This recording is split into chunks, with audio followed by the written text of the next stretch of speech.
ಕರ್ನಾಟಕದಲ್ಲಿ ವೋಟ್ ಚೋರಿಯಾಗಿದೆ ಅಂತೇಳಿ ರಾಹುಲ್ ಗಾಂಧಿ ಕೆಲವೊಂದು ಅಂಕಿ ಅಂಶಗಳ ಸಮೇತ ಮಾಹಿತಿಯನ್ನ ಕೊಡ್ತಾ ಆರೋಪಗಳನ್ನ ಮಾಡಿದ್ರು. ಕರ್ನಾಟಕದ ಬಳಿಕ ಹರಿಯಾಣದಲ್ಲೂ ವೋಟ್ ಚೋರಿ ಆಗಿದೆ ಅಂತೇಳಿ ಇವತ್ತು ರಾಹುಲ್ ಗಾಂಧಿ ಗಂಭೀರವಾದಂತ ಆರೋಪಗಳನ್ನ ಕೆಲವೊಂದು ಸಾಕ್ಷ್ಯ ಸಮೇತ ಮಾಡಿದ್ದಾರೆ. ವೋಟ್ ಚೋರಿ ಬಗ್ಗೆ ರಾಹುಲ್ ಹೈಡ್ರೋಜನ್ ಬಾಂಬ್ ಸುದ್ದಿಗೋಷ್ಠಿ ನಡೆಸಿ ದಾಖಲೆಗಳನ್ನ ರಿಲೀಸ್ ಮಾಡಿದ್ದಾರೆ.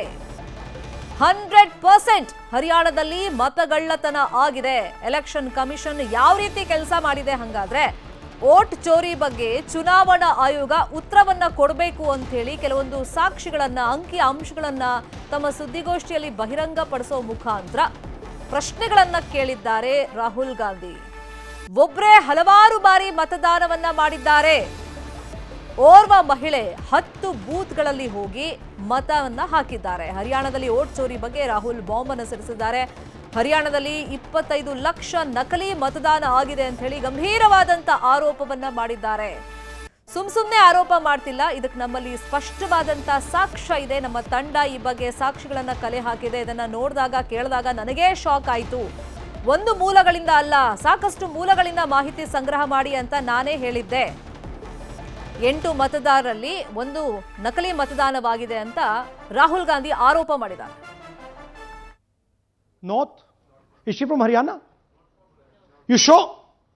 You absolutely sure she's not from Haryana? Okay, but she votes 22 times in Haryana. And she votes in 10 different booths in Haryana.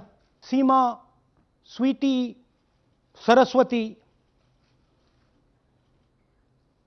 Rashmi. H files ಅನ್ನೋ ಹೆಸರಲ್ಲಿ ಸುದೀರ್ಘವಾದಂತಹ ಸುದ್ದಿಗೋಷ್ಠಿಯಲ್ಲಿ ಕೆಲವೊಂದು ಸಾಕ್ಷಿಗಳನ್ನ ರಾಹುಲ್ ಗಾಂಧಿ ಕೊಟ್ಟಿದ್ದಾರೆ. ಹರಿಯಾಣದಲ್ಲಿ 25 ಲಕ್ಷ ಕಳ್ಳ ಮತದಾನ ಆಗಿದೆ ಅಂತ ಆರೋಪ ಮಾಡಿದ್ದಾರೆ. ಮಹಿಳೆಯೊಬ್ಬರ ಹೆಸರಲ್ಲಿ 100 ಓಟ್ಗಳು ಬಿದ್ದಿವೆ. ಸಾಕಷ್ಟು ಜನರ ಹೆಸರಲ್ಲಿ ಹಲವು ಬಾರಿ ಮತದಾನವಾಗಿದೆ ಅಂತ ಹೇಳಿ ರಾಹುಲ್ ಆರೋಪ ಮಾಡಿದ್ದಾರೆ. ಇನ್ನು ಪ್ರತಿ 8 ಮತಗಳಲ್ಲಿ 1 ಮತಗಳ್ಳತನವಾಗಿದೆ. ಒಂದೇ ಫೋಟೋ 4 ಹೆಸರಿನ ಮತದಾರ, ಒಂದೇ ಹೆಸರಲ್ಲಿ 16 ಮಹಿಳೆಯರ ಕಾರ್ಡ್ ಇದೆ ಅಂತೇಳಿ ಕೆಲವೊಂದು ಸಾಕ್ಷಿಗಳನ್ನ ರಾಹುಲ್ ಗಾಂಧಿ ಇವತ್ತಿನ ಪ್ರೆಸ್ ಮೀಟ್ ಅಲ್ಲಿ ತೋರಿಸಿದ್ದಾರೆ. ಇನ್ನು ಹರಿಯಾಣದಲ್ಲಿ 3.5 ಲಕ್ಷ ಮತ ಡಿಲೀಟ್ ಆಗಿದೆ ಅಂತಾನೂ ಕೂಡ ಗಂಭೀರವಾದಂತ ಆರೋಪವನ್ನ ರಾಹುಲ್ ಗಾಂಧಿ ಮಾಡಿದ್ದಾರೆ. Big picture is 2 crore total voters, vote chori of 25 lakhs, possibly more, but confirmed bias of 25 lakhs. That means 1 in 8 voters in Haryana are fake, right? That's 12.5%. And despite all this, the Congress party loses by 22,000 votes. So here is an example. Fake photos. 1 photo, 1 assembly, 100 votes. This lady gets to vote 100 times in Haryana if she feels like to vote 100 times. Why is a picture on 100 records? This is to create space. This is to create space so that anybody can vote, so that BJP people can move and vote. They can come from other states and vote. This is all to create space. And I'm going to show it to you and prove it to you without any doubt. You're going to walk out of this room saying, I have no doubt about what Mr. Gandhi said. Here's a polling list of Haryana. Standard polling list of Haryana. ಇನ್ನು 22 ಬಾರಿ ಬ್ರೆಜಿಲ್ನ model ಮತವನ್ನ ಹಾಕಿದ್ದಾರೆ. ಈ model ಬೇರೆ ಬೇರೆ ಹೆಸರಲ್ಲಿ ಬೇರೆ ಬೇರೆ ಬೂತ್ಗಳಿಗೆ ಹೋಗಿ ಮತವನ್ನ ಚಲಾವಣೆ ಮಾಡಿದ್ದಾರೆ. ಸೀಮಾ, ಸ್ವೀಟಿ ಹೀಗೆ ಬೇರೆ ಬೇರೆ ಹೆಸರಲ್ಲಿ 10 ಬೂತ್ಗಳಲ್ಲಿ ಹೋಗಿದ್ದಾರೆ. 22 ಸಲ ಅವರು ಮತವನ್ನ ಹಾಕಿದ್ದಾರೆ ಅಂತ ಹೇಳಿ ಆರೋಪವನ್ನ ಮಾಡಿದ್ದಾರೆ. 10 ಬೂತ್ಗಳಲ್ಲೂ ವಿವಿಧ ಹೆಸರಲ್ಲಿ ಮತವನ್ನ ಹಾಕಿದ್ದಾರೆ. ಬ್ರೆಜಿಲ್ನ ಮಾಡೆಲ್ ವೋಟ್ ಅನ್ನ ಹಾಕಿದ್ ಹೇಗೆ ಹಾಗಾದ್ರೆ? ಆ ಮಾಡೆಲ್ ಭಾರತದಲ್ಲಿ ಮತವನ್ನ ಹಾಕಿದ್ ಹೆಂಗೆ? ಈ ಬಗ್ಗೆ ಚುನಾವಣಾ ಆಯೋಗಕ್ಕೂ ಕೂಡ ರಾಹುಲ್ ಗಾಂಧಿ ಪ್ರಶ್ನೆಯನ್ನ ಮಾಡಿದ್ದಾರೆ. Across the state. Okay? So now let's go to the proof. Who is this lady? Which state does she come from? What's her name? Can anyone try? Where is she from? Anybody? Goa? Maharashtra? North? Is she from Haryana? You sure? You're absolutely sure she's not from Haryana? Okay, but she votes 22 times in Haryana. And she votes in 10 different booths in Haryana. And she's got multiple names. Seema, Sweetie, Saraswati, Rashmi, Vimla. Now what's interesting about this and why I'm opening with this slide, because this happens in 10 booths. That means that this is a centralized operation. That somebody fed this lady into the electoral list at a centralized level, not at the booth level.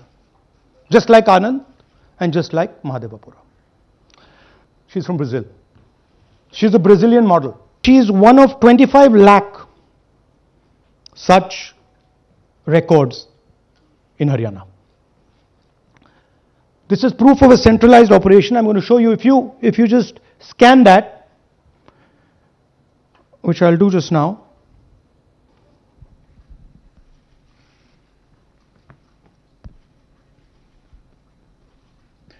This opens. That's her official page. Okay? Now, she's one of 25 lakh such people. One question, what is a Brazilian woman doing on the electoral list of Haryana? Now you're looking surprised, like what is this? There's a logic.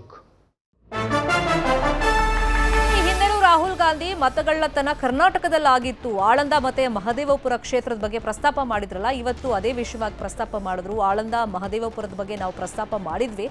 ಆ ಬಳಿಕ ಚುನಾವಣಾ ಆಯೋಗ ಕೆಲವೊಂದು ಮಾಹಿತಿಯನ್ನ ಕೊಡ್ತಾ ಇಲ್ಲ. ಚುನಾವಣಾ ಆಯೋಗ ಫಾರ್ಮ್ 6 ಮತ್ತೆ 7 ಮಾಹಿತಿಯನ್ನ ಕೊಡ್ತಾ ಇಲ್ಲ. ಮಹದೇವಪುರ ಕ್ಷೇತ್ರದಲ್ಲಿ ನಮಗೆ ಮಾಹಿತಿ ಸಿಕ್ಕಿತ್ತು, ಆ ಬಳಿಕ ಚುನಾವಣಾ ಆಯೋಗ ಆ ಮಾಹಿತಿಯನ್ನ ಕೊಡ್ತಾ ಇಲ್ಲ ಅಂತೇಳಿ ರಾಹುಲ್ ಗಾಂಧಿ ಚುನಾವಣಾ ಆಯೋಗದ ಬಗ್ಗೆನೂ ಕೂಡ ಸಂಶಯಗಳನ್ನ ವ್ಯಕ್ತಪಡಿಸಿದ್ದಾರೆ, ಆರೋಪಗಳನ್ನ ಮಾಡಿದ್ದಾರೆ. Where we accessed Form 6, they have stopped it. Right? So we cannot give you the numbers of deletion and addition. We estimate that at least in Mahadevapura, misuse of Form 6 was about 30% of the total malpractice. So our estimate is those two will add up to another 7 to 10 lakhs. But we're not going to discuss them because we do not have concrete proof of them. Right? But you should keep it in mind that 25 lakh, we have crystal clear proof that they are fake. That they either don't exist, or they're duplicate, or they're designed in a way for anybody to vote. After Mahadevapura, ಈ ಸುದ್ದಿಗೋಷ್ಠಿ ಬಗ್ಗೆ ಇನ್ನಷ್ಟು detail ಆಗಿ information ಕೊಡ್ತಾ ಹೋಗೋದಕ್ಕೆ news room ಇಂದ ನೇರ ಸಂಪರ್ಕದಲ್ಲಿ ಕನೆಕ್ಟ್ ಆಗಿದ್ದಾರೆ ನಮ್ಮ ನ್ಯೂಸ್ ಎಡಿಟರ್ ರಾಘವೇಂದ್ರ ಗುಡಿ. ಈ ಹಿಂದೆ ಕರ್ನಾಟಕದಲ್ಲಿ ಆಳಂದ ಮಹದೇವಪುರ ಕ್ಷೇತ್ರದ ಬಗ್ಗೆ ರಾಹುಲ್ ಗಾಂಧಿ ಪ್ರಸ್ತಾಪ ಮಾಡಿದಾಗಲೇ ಚುನಾವಣಾ ಪ್ರಕ್ರಿಯೆ ಬಗ್ಗೆ ಒಂದಿಷ್ಟು ಸಂಶಯಗಳು ಅಥವಾ ಚರ್ಚೆಗಳು ಉದ್ಭವವಾಗಿತ್ತು. ಈಗ ಎಚ್ ಫೈಲ್ಸ್ ಅಂತ ಹರಿಯಾಣದ ಚುನಾವಣಾ ಪ್ರಕ್ರಿಯೆ ಬಗ್ಗೆ ರಾಹುಲ್ ಗಾಂಧಿ ಏನೆಲ್ಲ ಆರೋಪಗಳನ್ನ ಮಾಡಿದ್ದಾರೆ, ಮತ್ತೆ ಈ ಚುನಾವಣಾ ಪ್ರಕ್ರಿಯೆ ಬಗ್ಗೆ ಈಗ ಯಾವ ತರ ಚರ್ಚೆಗಳಾಗ್ತಾ ಇದೆ? ಶರ್ಮಿತಾ, ಇನ್ನು ಕೇವಲ 48 ಗಂಟೆಗಳಲ್ಲಿ ಬಿಹಾರದಲ್ಲಿ ಮೊದಲ ಫೇಸ್ನ ಎಲೆಕ್ಷನ್ ಶುರುವಾಗುತ್ತೆ. ನಾಡಿದ್ದೇ ಮೊದಲ ಫೇಸ್ನ ಎಲೆಕ್ಷನ್ ಇರುವಂಥದ್ದು. ಈ ಸಂದರ್ಭದಲ್ಲಿ ಇವತ್ತು ಸುದ್ದಿಗೋಷ್ಠಿಯನ್ನು ನಡೆಸಿದಂಥ ರಾಹುಲ್ ಗಾಂಧಿ ಹರಿಯಾಣ ವಿಚಾರಕ್ಕೆ ಸಂಬಂಧಪಟ್ಟ ಹಾಗೆ ಕೆಲ ಗಂಭೀರ ಆರೋಪಗಳನ್ನು ಮಾಡಿದ್ದಾರೆ. ಆ ವಿಚಾರಗಳನ್ನು ನಾವಿಲ್ಲಿ ಗಮನಿಸ್ತಾ ಇದ್ದೀವಿ. ಮೊದಲನೇದಾಗಿ ನೋಡೋದಾದರೆ ಹರಿಯಾಣದಲ್ಲಿ ಈ ಎಚ್ ಫೈಲ್ಸ್ ಅಂತಕ್ಕಂಥದ್ದು ಬಹುತೇಕವಾಗಿ ಹೈಡ್ರೋಜನ್ ಬಾಂಬನ್ನು ತರ್ತಾರೆ ಅಂತೇಳಿ ಪ್ರಾರಂಭಿಕವಾಗಿ ಅಂದುಕೊಳ್ಳಲಾಗಿದ್ರು. ಈಗ ಎಚ್ ಫೈಲ್ಸ್ ಅಂದರೆ ಹರಿಯಾಣ ಫೈಲ್ಸನ್ನು ಇಲ್ಲಿ ಬಿಡುಗಡೆ ಮಾಡಿದ್ದಾರೆ. ಅವರೇ ಕೊಟ್ಟಂಥ ಮಾಹಿತಿಯನ್ನು ಆಧರಿಸಿ ನೋಡೋದಾದರೆ ಸುಮಾರು 22 ಲಕ್ಷಕ್ಕೂ ಅಧಿಕ ಇಲ್ಲಿ ಫೇಕ್ ವೋಟ್ಗಳಾಗಿದ್ದಾವೆ, ಡೂಪ್ಲಿಕೇಟ್ ವೋಟ್ಗಳಾಗಿದ್ದಾವೆ. ಬ್ರೆಜಿಲಿಯನ್ ಮಾಡೆಲ್ ಫೋಟೋ ಇರತಕ್ಕಂಥ ವ್ಯಕ್ತಿಯ ಆ ಫೋಟೋವನ್ನು ಅಲ್ಲಿ ಅಂಟಿಸಿ 22 ಬಾರಿ ವೋಟನ್ನು ಹಾಕಿದ್ದಾರೆ ಅಂತ ಹೇಳಿ ಕೂಡ ಆರೋಪವನ್ನು ಮಾಡ್ತಾ ಇದ್ದಾರೆ. ಒಂದು ಕಡೆ ರಾಹುಲ್ ಗಾಂಧಿ ನಿರಂತರವಾಗಿ ಆರೋಪವನ್ನು ಮಾಡ್ತಾ ಇದ್ದಾರೆ, ಮತ್ತೊಂದು ಕಡೆ ವಿಶೇಷ ಅಂದರೆ ಇವತ್ತು ರಾಹುಲ್ ಗಾಂಧಿ ಸುದ್ದಿಗೋಷ್ಠಿ ನಡೀತಾ ಇರುವಂತಹ ಸಂದರ್ಭದಲ್ಲಿ ಮತ್ತೊಂದು ಕಡೆ ಚುನಾವಣಾ ಆಯೋಗ ಕೂಡ ತನ್ನ ಹೇಳಿಕೆಯನ್ನು ಬಿಡುಗಡೆ ಮಾಡಿರುವಂಥದ್ದು. ಹಾಗೆ ಏನಾದರೂ ಅಲ್ಲಿ ಫೇಕ್ ಅಕೌಂಟ್ಗಳಿದ್ರೆ, ಫೇಕ್ ಹೆಸರುಗಳಿದ್ದಿದ್ದೇ ಆಗಿದ್ರೆ ಯಾಕೆ ಬೂತ್ ಮಟ್ಟದ ಕಾರ್ಯಕರ್ತರು ಆ ಪ್ರಶ್ನೆಯನ್ನ ಮಾಡಿಲ್ಲ ಅಂತ ಹೇಳಿ ಇವತ್ತು ಕೇಳ್ತಾ ಇರುವಂತದ್ದು. ಜೊತೆಗೆ ಸಿಸಿ ಕ್ಯಾಮೆರಾದಲ್ಲಿ ಎಲ್ಲವೂ ಕೂಡ ಸರಿಯಾಗಿದೆ, ಹಾಗಿದ್ದಾಗ್ಯೂ ಕೂಡ ಹೀಗೆ ಆರೋಪವನ್ನ ಮಾಡ್ತಾ ಇದ್ರೆ ಯಾಕೆ ಅಧಿಕೃತವಾದಂತಹ ಒಂದು ಆರೋಪವನ್ನ ಇಲ್ಲಿವರೆಗೂ ದರ್ಜ್ ಮಾಡಿಲ್ಲ ಅನ್ನುವಂತ ಒಂದಿಷ್ಟು ಪ್ರಶ್ನೆಗಳನ್ನ ಚುನಾವಣಾ ಕೇಳುವಂತ ಪ್ರಯತ್ನ ಮಾಡ್ತಾ ಇದೆ. ನೋಡಿ, ಇಲ್ಲಿ ವಿಪರ್ಯಾಸ ಅಂದ್ರೆ ಇಲ್ಲಿ ಒಂದಂತೂ ಸ್ಪಷ್ಟವಾಗ್ತಾ ಇದೆ ಶರ್ಮಿತಾ. ಒಂದು ಕಡೆ ರಾಹುಲ್ ಗಾಂಧಿ ಮತ್ತು ಕಾಂಗ್ರೆಸ್ ಪಕ್ಷ ಅತ್ಯಂತ ಗಂಭೀರ ಆರೋಪವನ್ನ ಮಾಡ್ತಾ ಇದೆ, ಮತ್ತೊಂದು ಕಡೆಯಿಂದ ಕೇವಲ ಸ್ಪಷ್ಟನೆ ಕೊಡುವಂತಹ ಕೆಲಸವನ್ನ ಇಲ್ಲಿ ಚುನಾವಣಾ ಆಯೋಗ ಮಾಡ್ತಾ ಇದೆ. ಚುನಾವಣಾ ಆಯೋಗದ ಪ್ರಮುಖವಾದಂತಹ ಕೆಲಸ ಏನಂದ್ರೆ ಚುನಾವಣಾ ಪ್ರಕ್ರಿಯೆಯಲ್ಲಿ ಯಾವುದೇ ರೀತಿಯಾಗಿರ್ತಕ್ಕಂಥ ಡೌಟ್ಗಳು ಮತದಾನ ಮಾಡುವಂತವರ ಮನಸ್ಸಿನಲ್ಲಿ ಇರಬಾರ್ದು, ಅದನ್ನ ಹೋಗಲಾಡಿಸುವಂತ ಪ್ರಯತ್ನವನ್ನ ಮಾಡಬೇಕು. ಆದ್ರೆ ಇಲ್ಲಿ ಚುನಾವಣಾ ಆಯೋಗ ಕೂಡ ಕೇವಲ ತನಗೆ ಯಾರಾದ್ರೂ ಕಂಪ್ಲೇಂಟ್ ಅನ್ನ ಕೊಟ್ರೆ, ದೂರನ್ನ ಕೊಟ್ರೆ ನಾವು ತನಿಖೆಯನ್ನ ಮಾಡ್ತೀವಿ, ಅಥವಾ ಯಾರಾದ್ರೂ ಇದನ್ನ ಪ್ರಶ್ನೆಯನ್ನ ಮಾಡಿದ್ರೆ ಮಾತ್ರ ನಾವು ಉತ್ತರವನ್ನ ಕೊಡ್ತೀವಿ ಅನ್ನುವಂಥ ಧೋರಣೆಯನ್ನ ತೋರ್ತಾ ಇರುವಂತದ್ದು ಮೇಲ್ನೋಟಕ್ಕೆ ಸ್ಪಷ್ಟವಾಗಿ ಕಾಣ್ತಾ ಇದೆ. ಮತ್ತೊಂದು ಕಡೆ ರಾಹುಲ್ ಗಾಂಧಿ ಕೂಡ ಅಷ್ಟೇ, ಈಗ ಚುನಾವಣಾ ಇನ್ನೇನು ಕೇವಲ 48 ಗಂಟೆಗಳು ಇದೆ ಅನ್ನುವಂಥ ಸಂದರ್ಭದಲ್ಲಿ ಬಂದು ಒಂದು ಇದ್ದಕ್ಕಿದ್ದ ಹಾಗೆ ಈ ಒಂದು ಸುದ್ದಿಗೋಷ್ಠಿಯನ್ನ ಮಾಡ್ತಾರೆ. ಸುದ್ದಿಗೋಷ್ಠಿಯಲ್ಲಿ ಮತ್ತೆ ಆರೋಪವನ್ನ ಮಾಡ್ತಾರೆ, ಕರ್ನಾಟಕದ ಆಳಂದ ಇರಬಹುದು, ಮಹದೇವಪುರ ಕ್ಷೇತ್ರದ ವಿಚಾರ ಬಗ್ಗೆ ಕೂಡ ಪ್ರಸ್ತಾಪವನ್ನ ಮಾಡ್ತಾರೆ. ಆದ್ರೆ ಹಾಗೆ ಪ್ರಸ್ತಾಪವನ್ನ ಮಾಡುವಂತ ರಾಹುಲ್ ಗಾಂಧಿ ಆಗಲಿ ಕಾಂಗ್ರೆಸ್ ಪಕ್ಷವಾಗಲಿ ಅಧಿಕೃತವಾದಂತಹ ದೂರನ್ನ ದಾಖಲು ಮಾಡೋದಕ್ಕೆ, ಅಫಿಡೇವಿಟ್ ಕೊಡೋದಕ್ಕೆ ಇನ್ನೂ ಕೂಡ ಮುಂದಾಗ್ತಿಲ್ಲ. ಅದು ಯಾಕೆ ಅನ್ನುವಂಥ ಪ್ರಶ್ನೆ ಬರ್ತಾ ಇದೆ. ಒಟ್ಟಾರೆ ಒಂದು ಕಡೆ ಒಂದು ವಿಪಕ್ಷ, ಮತ್ತೊಂದು ಕಡೆಯಿಂದ ಚುನಾವಣಾ ಆಯೋಗ, ಮತ್ತೊಂದು ಕಡೆ ಆಡಳಿತ ಪಕ್ಷ, ಈ ಮೂರೂ ಜನರ ಈ ಹಗ್ಗ ಜಗ್ಗಾಟದಲ್ಲಿ ಮತದಾರರಲ್ಲಿ ಮಾತ್ರ ಕನ್ಫ್ಯೂಷನ್ ದಿನೇ ದಿನ ಹೆಚ್ಚಾಗ್ತಾ ಇದೆ.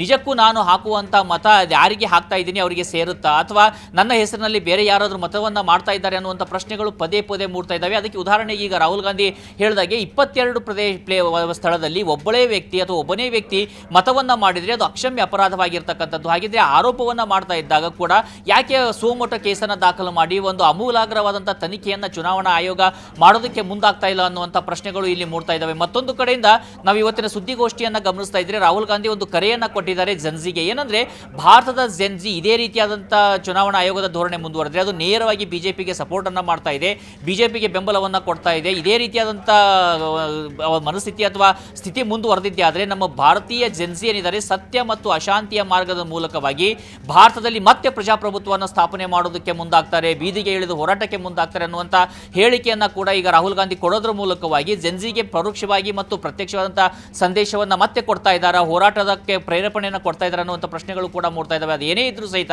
ರಾಹುಲ್ ಗಾಂಧಿ ಇರ್ಬೋದು, ಅಥವಾ ಇಲ್ಲಿ ಕೇಂದ್ರ ಸರ್ಕಾರ ಇರ್ಬೋದು, ಅಥವಾ ಚುನಾವಣಾ ಆಯೋಗ ಇರ್ಬೋದು, ಮೂವರ ಪ್ರಮುಖ ಕರ್ತವ್ಯ ಅಂದ್ರೆ ಯಾವುದೇ ರೀತಿಯಾಗಿರ್ತಕ್ಕಂಥ ಪಕ್ಷಪಾತವಿಲ್ಲದಂತ ಮತದಾನವಾಗಬೇಕು, ಚುನಾವಣೆ ಪ್ರಕ್ರಿಯೆಗಳು ನಡೀಬೇಕು. ಆ ವಿಚಾರದಲ್ಲಿ ಯಾರಾದರೂ ಡೌಟ್ ಅನ್ನ ಮಾಡ್ತಾ ಇದ್ದಾರೆ ಅಂದ್ರೆ ಅದನ್ನ ಕ್ಲಿಯರ್ ಮಾಡುವಂತ, ಅದನ್ನು ಪರಿಹರಿಸುವಂತ ಒಂದು ಕರ್ತವ್ಯ ಇರುವಂತದ್ದು ಚುನಾವಣಾ ಆಯೋಗಕ್ಕೆ. ಹೀಗಾಗಿ ಚುನಾವಣಾ ಆಯೋಗದ ಮೇಲೆ ಇರುವಂತಹ ಈ ಗುರುತರ ಜವಾಬ್ದಾರಿಯನ್ನ ಈಗಲಾದರೂ ಚುನಾವಣಾ ಆಯೋಗ ನಿಭಾಯಿಸುತ್ತಾ ಅನ್ನುವಂಥ ಪ್ರಶ್ನೆಗಳು ಮೂಡ್ತಾ ಇದ್ದಾವೆ. ಶರ್ಮಿತಾ, ಥ್ಯಾಂಕ್ ಯು ಗುಡಿ ಕ್ಷಣದ ಮಾಹಿತಿಗೆ. ಬೆಳಗಾವಿ ಭಾಗದಲ್ಲಿ 7ನೇ ದಿನವೂ ಕಬ್ಬಿನ ಕಿಚ್ಚಿದೆ.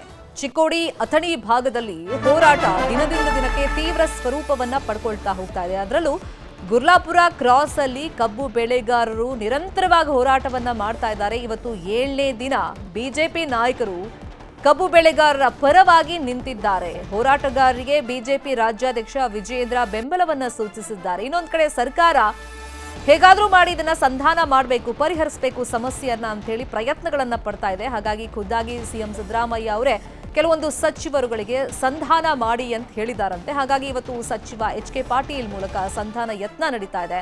ಸಚಿವರು ಬರುವಂತ ಕಾರಣಕ್ಕೆ ಹೋರಾಟದ ಸ್ಥಳದಲ್ಲಿ ಹೆಚ್ಚಿನ ಭದ್ರತೆ ಕೈಗೊಳ್ಳಲಾಗಿದೆ. ಹೋರಾಟದ ವೇದಿಕೆಯಲ್ಲಿ ತೀವ್ರ ಸ್ವರೂಪವಾದ ಪ್ರತಿಭಟನೆಯನ್ನ ಗಮನಿಸ್ತಾ ಇದ್ದೀವಿ. ಸರ್ಕಾರದ ವಿರುದ್ಧ ಘೋಷಣೆ ಕೂಗಿ ಅರೆಬೆತ್ತಲೆ ಪ್ರತಿಭಟನೆಯನ್ನ ಕಬ್ಬು ಬೆಳೆಗಾರರು ಮಾಡ್ತಾ ಇದ್ದಾರೆ. ಇನ್ನು ಹೋರಾಟದ ವೇದಿಕೆಯಲ್ಲಿ ಬಾರ್ಕೋಲು ಚಳುವಳಿ ಮತ್ತೆ ಅರೆಬೆತ್ತಲೆ ಪ್ರತಿಭಟನೆಗಳು ನಡೀತಾ ಇದೆ.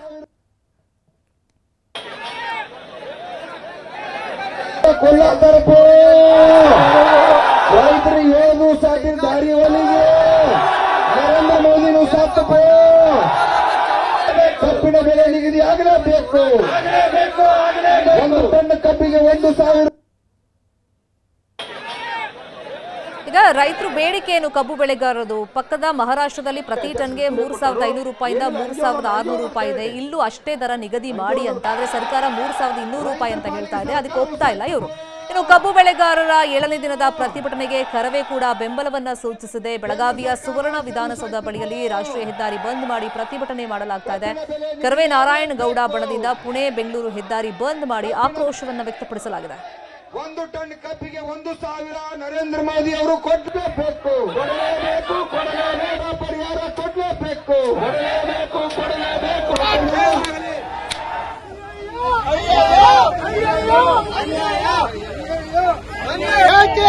ಬೇಕು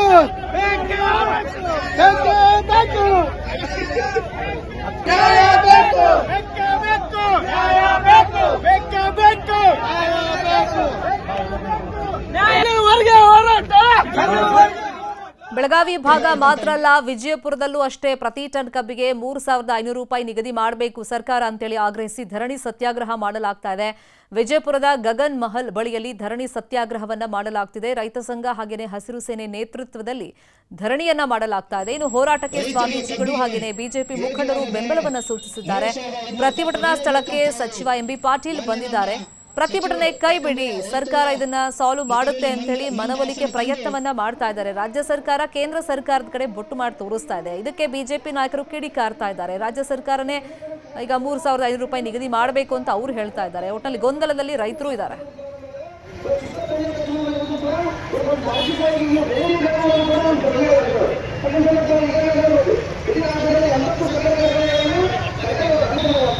ಬೆಳಗಾವಿ ಮತ್ತೆ ಚಿಕ್ಕೋಡಿ ಭಾಗದಲ್ಲಿ ಅನ್ನದಾತರ ಹೋರಾಟ ಯಾವ ತರ ಸಾಗ್ತಾ ಇದೆ, ಸಂಧಾನ ಆಗಿದೆಯಾ ಇಲ್ವಾ, ಈ ಬಗ್ಗೆ ಇನ್ನಷ್ಟು ಡೀಟೇಲ್ ಆಗಿ ಮಾಹಿತಿಯನ್ನು ಕೊಡೋದಕ್ಕೆ ನೇರ ಸಂಪರ್ಕದಲ್ಲಿ ಕನೆಕ್ಟ್ ಆಗಿದ್ದಾರೆ ನಮ್ಮ ರಿಪೋರ್ಟರ್ ಲೋಹಿತ್. ಒಂದ್ ಕಡೆ ಕಬ್ಬು ಬೆಳೆಗಾರರಿಗೆ ಬಿಜೆಪಿ ಅವರು ಅವ್ರ ಹೋರಾಟಕ್ಕೆ ಸಾಥಾಗಿ ನಿಂತಿದ್ದಾರೆ, ಮತ್ತೊಂದು ಕಡೆ ರಾಜ್ಯ ಸರ್ಕಾರದಿಂದ ಸಚಿವರುಗಳು ಸಂಧಾನದ ಪ್ರಯತ್ನ ಮಾಡ್ತಾ ಇದ್ದಾರೆ. ಸದ್ಯಕ್ಕೆ ಹೋರಾಟ ಯಾವ ತರ ಸಾಗ್ತಾ ಇದೆ? ಸಚಿವರ ಮಾತಿಗೆ ಅಲ್ಲಿ ಬೆಲೆ ಕೊಡ್ತಾ ಇಲ್ವಾ ಕಬ್ಬು ಬೆಳೆಗಾರರು? ಖಂಡಿತವಾಗ್ಲೂ ಶರ್ಮಿತಾ, ಕಳೆದ 7 ದಿನಗಳಿಂದ ಕೂಡ ಏನು ದೊಡ್ಡ ಮಟ್ಟದ ಹೋರಾಟ ನಡೀತಾ ಇತ್ತು. ಆದ್ರೆ ಇವತ್ತು 7ನೇ ದಿವಸಕ್ಕೆ ಅದು ಕಿಚ್ಚು ಹೆಚ್ಚಾಗಿದೆ ಅಂತ ಹೇಳ್ಬೋದಾಗುತ್ತೆ. ಯಾಕಂತಂದ್ರೆ 7 ದಿನ ಕಳೆದ್ರು ಕೂಡ ಯಾರು ಕೂಡ ಸಚಿವರು ಬಂದಿರಲಿಲ್ಲ. ಆದ್ರೆ ಯಾವಾಗ ನಿನ್ನೆ ಬಿಜೆಪಿ ಈ ಒಂದು ಹೋರಾಟಕ್ಕೆ ಧುಮುಕುತ್ತೋ ಆ ಒಂದು ಸಂದರ್ಭದಲ್ಲಿ ಈ ಒಂದು ಏನಂತಂದ್ರೆ ರಾಜ್ಯ ಸರ್ಕಾರ ಈಗ ಮಾತುಕತೆಗೆ ಮುಂದಾಗಿರ್ತಕ್ಕಂಥ. ಸೊ ನಾನು ದೃಶ್ಯಗಳಲ್ಲಿ ತೋರಿಸ್ತಾ ಹೋಗ್ತೀನಿ. ಈಗಲೂ ಕೂಡ ಏನಂತಂದ್ರೆ ಭಾರಿ ದೊಡ್ಡ ಪ್ರಮಾಣದ ಹೋರಾಟ ನಡೀತಾ ಇದೆ. ಈಗಾಗಲೇ ಸ್ಥಳದಲ್ಲೇ ಈ ಒಂದು ಹೋರಾಟದ ವೇದಿಕೆಯಲ್ಲೇ ಈಗ ಬಿಜೆಪಿಯ ರಾಜ್ಯಾಧ್ಯಕ್ಷ BY ವಿಜೇಂದ್ರ ಅವರು ಕೂಡ ಬಂದು ತಮ್ಮ ಬೆಂಬಲವನ್ನು ಸೂಚಿಸಿದ್ದಾರೆ. ನಿನ್ನೆಯಿಂದಲೂ ಕೂಡ ಇದೇ ಒಂದು ವೇದಿಕೆಯಲ್ಲಿ ಅವರು ನಿರಂತರವಾಗಿ ರೈತರ ಜೊತೆಗೆ ಹೋರಾಟ ಮಾಡಿದ್ರು. ರಾತ್ರಿ ಕೂಡ ಇಲ್ಲೇ ವಸತಿಯನ್ನ ಇದ್ರು. ಈಗ ಬೆಳಗ್ಗೆಯೂ ಕೂಡ ಇದೇ ಒಂದು ಹೋರಾಟದ ವೇದಿಕೆಯಲ್ಲಿ ಬಂದಿದ್ದಾರೆ. ಇವತ್ತು ಅವರ ಜನ್ಮದಿನ ಕೂಡ. ಸೊ ಇದೇ ಒಂದು ವೇದಿಕೆಯಲ್ಲಿ ರೈತರು ಅವರಿಗೆ ಕಬ್ಬನ್ನ ಕೊಟ್ಟು ಬೆಲ್ಲವನ್ನ ತಿನ್ನಿಸೋದ್ರ ಮೂಲಕ ಇದೇ ಒಂದು ವೇದಿಕೆಯಲ್ಲಿ ಅವರ ಹುಟ್ಟುಹಬ್ಬವನ್ನು ಕೂಡ ಆಚರಣೆ ಮಾಡಿರ್ತಕ್ಕಂಥದ್ದು. ಸೊ ಈಗಾಗಲೇ ನಿನ್ನೆ ಮುಖ್ಯಮಂತ್ರಿಗಳು ಹೇಳಿದ ಹಾಗೆ ಇವತ್ತು ಸಚಿವರುಗಳು ಬರ್ತಾರೆ ಅನ್ನುವಂತ ಇನ್ಫಾರ್ಮೇಶನ್ ಅನ್ನು ಕೊಟ್ಟಿದ್ರು. ಆದ್ರೆ ಇದುವರೆಗೂ ಕೂಡ ಸಚಿವರು ಬಂದಿದ್ದಾರೆ.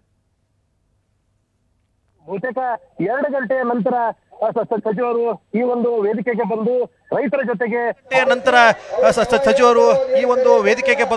ರೈತರ ಜೊತೆಗೆ ಮಾತನಾಡ್ತಾರೆ ಅನ್ನುವಂತ ಮಾಹಿತಿ ಈಗ ಲಭ್ಯ ಆಗಿರ್ತಕ್ಕಂಥದ್ದು. ಸೊ ಈಗಷ್ಟೇ ಕಾಯ್ಬೇಕಾಗತ್ತೆ. ಸೊ ಸಚಿವರು ಬರ್ತಾರ, ಸಚಿವರು ಬಂದಂತ ಸಂದರ್ಭದಲ್ಲಿ ಈ ಒಂದು ಹೋರಾಟಕ್ಕೆ ಎಷ್ಟರ ಮಟ್ಟಿಗೆ ಅವರು ಸ್ಪಂದನೆ ಕೊಡ್ತಾರೆ, ಸರ್ಕಾರದಿಂದ ಏನಾದರೂ ಸುಹಿ ಸಿಗತ್ತಾ ಅನ್ನುವಂತ ಸಾಕಷ್ಟು ನಿರೀಕ್ಷೆ ಈ ಒಂದು ವೇದಿಕೆಯಲ್ಲಿ ಇರ್ತಕ್ಕಂಥ ಹೋರಾಟಗಾರರಿಗಿದೆ, ಹಾಗೆ ರೈತರ ಮುಖಂಡರಿಗೂ ಕೂಡ ಇರ್ತಕ್ಕಂಥದ್ದು. ಸೊ ಇವತ್ತು ಕೂಡ ಬೇರೆ ಬೇರೆ ಜಿಲ್ಲೆಯಲ್ಲಿ ಬೇರೆ ಬೇರೆ ತಾಲೂಕಿನ ಸ್ಥಳಗಳಲ್ಲೂ ಕೂಡ ನಿರಂತರವಾದಂತಹ ಹೋರಾಟ ನಡೀತಾ ಇದೆ.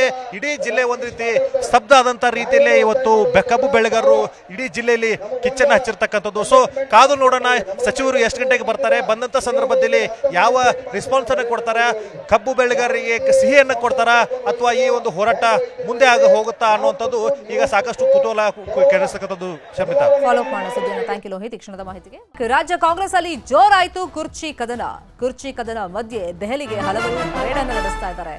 ತಮ್ಮ ಸಚಿವ ಸ್ಥಾನ ಉಳಿಸ್ಕೊಳ್ಳೋದಕ್ಕೆ ಕೆಲವರು ಪರೇಡ್ ನಡೆಸಿದ್ರೆ, ಇನ್ನು ಕೆಲವರು ಹೆಂಗಾದ್ರೂ ಮಾಡಿ ಈ ಸತಿ ನಾನು ಮಿನಿಸ್ಟರ್ ಆಗಲೇಬೇಕು, ಆ ಪಟ್ಟ ನನಗೆ ಬೇಕು ಅಂತ ಗಳಿಸ್ಕೊಳ್ಳೋದಕ್ಕೆ ಲಾಭಿಯನ್ನ ಮಾಡ್ತಾ ಇದ್ದಾರೆ. ಹೈಕಮಾಂಡ್ ಭೇಟಿ ಮಾಡಿ ಲಾಭಿಗೆ ತಮ್ಮದೇ ರೀತಿಯಲ್ಲಿ ಪ್ರಯತ್ನಗಳನ್ನ ಪಡ್ತಾ ಇದ್ದಾರೆ. ರಾಜ್ಯದ ಸಚಿವರು ಶಾಸಕರಿಗೆ ಈ ಮಧ್ಯದಲ್ಲಿ ಹೈಕಮಾಂಡ್ ಒಂದು ವಾರ್ನಿಂಗ್ ಅನ್ನ ಕೊಟ್ಟಿದೆ. ಇಂದಿರಾ ಭವನಕ್ಕೆ ಯಾರು ಬರಬೇಡಿ ಅಂತೇಳಿ ವಾರ್ನಿಂಗ್ ಅನ್ನ ಕೊಟ್ಟಿದೆ. ಪಕ್ಷದ ಕೆಲಸ ಇದ್ರೆ ಮಾತ್ರ ದೆಹಲಿಗೆ ಬನ್ನಿ, ಉಳಿದ ವಿಚಾರಕ್ಕೆ ಯಾರೂ ಬರಬೇಡಿ ಅಂತ ವಾರ್ನಿಂಗ್ ಅನ್ನ ಕೊಟ್ಟಿದೆಯಂತೆ. ಇದೇ ವಿಷಯವಾಗಿ ಇನ್ನಷ್ಟು ಡೀಟೇಲ್ ಆಗಿ ಇನ್ಫಾರ್ಮೇಶನ್ ಅನ್ನ ಕೊಡ್ತಾ ಹೋಗೋದಕ್ಕೆ ಸಂಪರ್ಕದಲ್ಲಿ ಸಿಕ್ಕಿದ್ದಾರೆ ನಮ್ಮ ರಿಪೋರ್ಟರ್ ಹೆಬ್ಬಾಕ ತಿಮ್ಮೇಗೌಡ್ರೆ. ಈಗ ನವೆಂಬರ್ನಲ್ಲಿ ಕ್ರಾಂತಿ ಆಗುತ್ತೆ, ಸಂಪುಟ ಪುನರ್ರಚನೆ ಆಗುತ್ತೆ ಅನ್ನೋ ಚರ್ಚೆ ಮಧ್ಯದಲ್ಲಿ ಹೈಕಮಾಂಡ್ ಏನು ವಾರ್ನಿಂಗ್ ಕೊಟ್ಟಿದೆ? ಹೈಕಮಾಂಡ್ ವಾರ್ನಿಂಗ್ ಕೊಡೋದ್ರ ಮುಖಾಂತರ ಎಚ್ಚರಿಕೆ ಹೆಜ್ಜೆನ ಇಟ್ಟಿದೆ. ಈ ಹಂತದಲ್ಲಿ ಏನಾದರೂ ನಾವು ಡಿಸಿಷನ್ ತಗೊಂಡಿದ್ದೇ ಆಗಿದ್ದಲ್ಲಿ ಕರ್ನಾಟಕ ಕಾಂಗ್ರೆಸ್ನಲ್ಲಿ ಒಂದು ರೀತಿ ಭಿನ್ನಮತ ಬಿಗಿಲು ಹೇಳುತ್ತೆ. ಅದು ಇಡೀ ರಾಷ್ಟ್ರ ಮಟ್ಟದಲ್ಲಿ ಕಾಂಗ್ರೆಸ್ಗೆ ಒಂದು ರೀತಿ ಮುಜುಗರ ಉಂಟಾಗುತ್ತೆ ಅನ್ನುವಂಥ ಒಂದು ಲೆಕ್ಕಾಚಾರದಲ್ಲಿ AICC ನಾಯಕರಾಗಿರ್ತಕ್ಕಂಥ ರಾಹುಲ್ ಗಾಂಧಿಯವರವರು ರಾಜ್ಯ ನಾಯಕರಿಗೆ ಯಾವುದೇ ರೀತಿಯಾದಂಥ ಅಪಾಯಿಂಟ್ಮೆಂಟನ್ನು ಕೊಟ್ಟಿಲ್ಲ. ಯಾಕಂತ ಹೇಳಿದ್ರೆ ನವೆಂಬರ್ 14ನೇ ತಾರೀಕು ಮುಖ್ಯಮಂತ್ರಿ ಮತ್ತು ಉಪಮುಖ್ಯಮಂತ್ರಿ ಉಭಯ ನಾಯಕರಿಬ್ಬರು ಕೂಡ ನವದೆಹಲಿ ಪ್ರವಾಸವನ್ನು ಕೈಗೊಳ್ತಾ ಇದ್ದಾರೆ. ಈ ಹಂತದಲ್ಲಿ ರಾಹುಲ್ ಗಾಂಧಿಯವ್ರನ್ನ ಭೇಟಿ ಮಾಡೋದ್ರ ಮುಖಾಂತರ ಅಧಿಕಾರ ಹಸ್ತಾಂತರ, ಸಚಿವ ಸಂಪುಟ ಪುನರ್ರಚನೆ, ಈ KPCC ಅಧ್ಯಕ್ಷರ ಬದಲಾವಣೆ ಕುರಿತು 3 ಪ್ರಮುಖ ವಿಚಾರಗಳ ಬಗ್ಗೆ ಚರ್ಚೆಯನ್ನು ನಡೆಸಲಿದ್ರು. ಆದರೆ ರಾಹುಲ್ ಗಾಂಧಿರವರು ಬಿಹಾರ ಚುನಾವಣೆ ಬಳಿಕ ಅಂದರೆ ನವೆಂಬರ್ 14ನೇ ತಾರೀಕಿಂದ ಈ 22ರವರೆಗೆ ವಿದೇಶ ಪ್ರವಾಸವನ್ನು ಕೂಡ ಕೈಗೊಳ್ತಾ ಇದ್ದಾರೆ. ಸೊ ಹೀಗಾಗಿ ಈ ಹಂತದಲ್ಲಿ ನಾವು ಏನು ಕರ್ನಾಟಕ ಕಾಂಗ್ರೆಸ್ ನಾಯಕರಿಗೆ ಏನಾದರೂ ನಾವು ಅನುಮತಿಯನ್ನು ಕೊಟ್ಟು ಈ ಒಂದು ವಿಚಾರಕ್ಕೆ ತಲೆ ಹಾಕಿದ್ದೇ ಆಗಿದ್ದಲ್ಲಿ ಅದು ಎಲ್ಲ ಒಂದು ಕಡೆಯಾಗಿ ಭಿನ್ನಮತ ಭುಗಿಲೇಳ್ಬೋದು. ಯಾಕಂತ ಹೇಳಿದ್ರೆ ಇತ್ತ ಮುಖ್ಯಮಂತ್ರಿ ಹುದ್ದೆ ಬೇಕೇ ಬೇಕು ಅನ್ನುವಂಥ ಒಂದು ನಿಟ್ಟಲ್ಲಿ ಡಿ.ಕೆ. ಶಿವಕುಮಾರ್ ಅವರು ಬಿಗಿಪಟ್ಟನ್ನು ಹಿಡಿದಿದ್ದಾರೆ.